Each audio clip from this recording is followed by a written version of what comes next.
right, welcome to GC365 and day 177. We're so glad you could join us. I'm Cammie Barker. I'm the logistics director here, and this is my friend. I'm Timerie Birchmeyer. And you go to Gold Creek. I just kind of want to introduce Timerie because if you're on my reading plan with Pastor Dan, there's a lot of pastors that have different reading plans out there that you're reading along with us. But on our particular one, you see Timerie often. She is a great commenter, and I love it. I think it's fabulous that you're involved. Those are the things that I look at. They stand out to me when other people are making comments. So please keep commenting and highlighting and all that stuff. It makes it come alive for all the other readers joining you. So.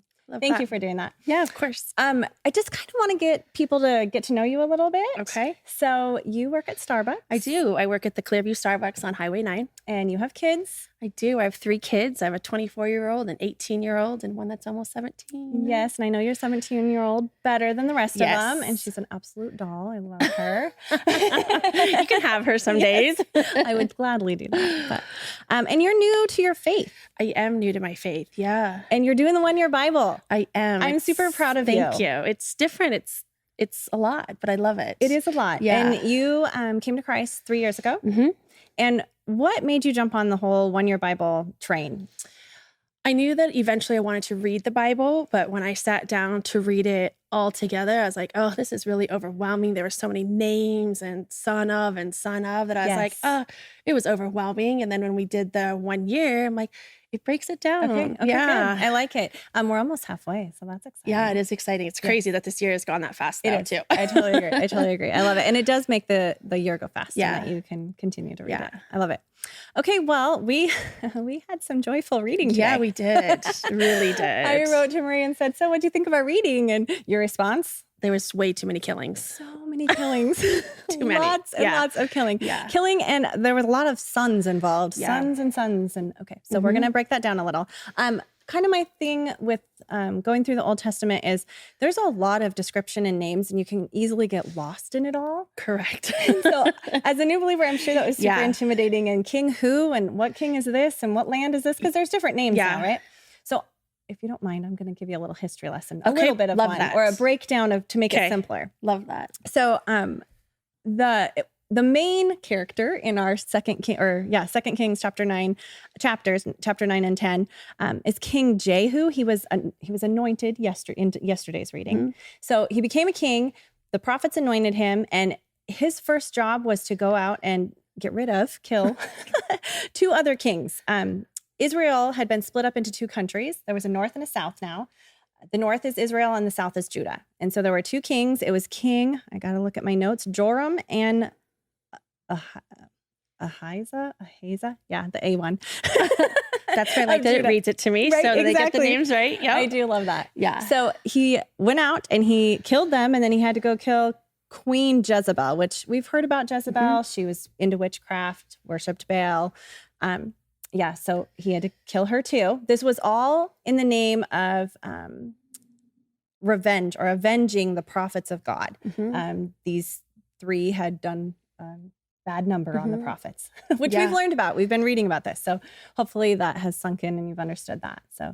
So he went out, he killed all these, and then he went out, and Jezebel was married to King Ahab. So chapter 10 gets into King Ahab, but unless you put the 2 together that they were married, right? Yep. You're like, it's just another king. Uh-huh. Yep. So he kills the Queen Jezebel. He goes after Ahab and all of his families, and he had 70 sons. Right? Crazy. Can you imagine? You've got a teenage son. No, I'd be so broke. I don't even know how he fed them all. I know, and they didn't even have chips and pizzas back then. Can you imagine they fed them all? No, that is crazy. Super crazy. My alarm. Sorry about that. That is crazy. And then the other thing that he did, in order to just kind of solidify our God in that nation, was he eliminated the worship of Baal. Yes. And he kind of was pretty crafty about that. He was. He wasn't he? He invited them all and said, oh, I can show you how to worship Baal, and invited them all in. And he gave them all robes. Mm-hmm. Have you helped me hand out t-shirts here before? I have not, but I've seen it looks like a production. It is a production. And that's what I thought of when they talked about handing out the robes. It's like you don't necessarily have small, medium, and large, but you had to get a robe on every one of those Baal worshipers. And that's how they were identified. And then they killed them as well. But I like that he double checked and made sure like there was no believers inside. Yes, before. he did. Mm-hmm. Yeah, that's very true. He did. Yeah, it was good. So that was a lot of killing in the Old Testament. A lot of killing. So we're going to go into the New Testament. Yeah, good idea. So Paul and Silas, as you've been reading through, you've been following Paul, kind of a big writer of the New Testament. Yeah. He's and in this particular chapter, it's Acts 7. He and Silas are traveling around from different town to town, and it's things I'm going to read them: Thessalonica, Berea, and Athens. So like Athens stands out, right? The rest are like, where? Yeah, exactly.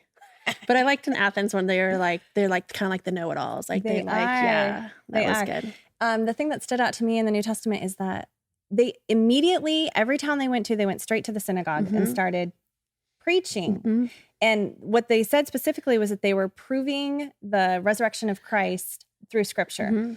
It makes me want to really study my Bible more. Agreed. Right? Yep. We spend so much time preparing and looking into stuff for these GC 365, and then the rest of it, yes, we read it, but are we really diving into it? And if we were Paul, we were diving into it. Yeah. Because he had to really use it and preach it. And it's intimidating. And they had mobs, kicking them out of town.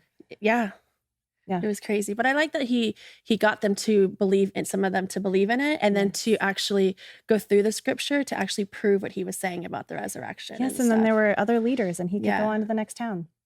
And he got followers in every town, which is cool. Yeah, that is cool. Yeah. I like that. Okay, so in Psalms, there was this prayer.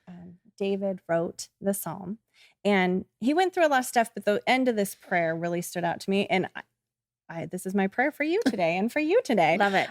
He says, it starts in verse 12, where I'm reading. He's been 11 verses before this saying stuff. But at verse 12, he says, may our sons flourish in their youth like well-nurtured plants. That's what I want, right? And for our daughters to be like graceful pillars carved to beautify a palace. Love that. May our barns be filled with crops of every kind. May the flocks in our fields multiply by thousands, even tens of thousands. And may our oxen be loaded down with produce. May there be no enemy breaking through our walls, no going into captivity, no cries of alarm in our squares. Yes, joyful are those who live like this. Joyful indeed are those whose God is the Lord. Love that. Isn't that beautiful? That is beautiful. But yeah, the may your barns be filled with crops. That's good. That's really good. Love that. May everyone's barns. Yeah, right. That's awesome. Right. We can only kind of relate to that nowadays, right? Right. All right. And in Proverbs, it talks about how a truly wise person uses few words and how even a fool is thought to be pretty smart if they can just learn to keep their mouth shut. Yeah. Right. So true. Do you ever watch or do you listen to podcasts besides this one? Yeah. You know what? Recently through our management team, we studied a new podcast every other Monday. Okay. So one that I follow, it's called Parenting Today's Teens. Because in my house, I have 3 teens and 1 preteen.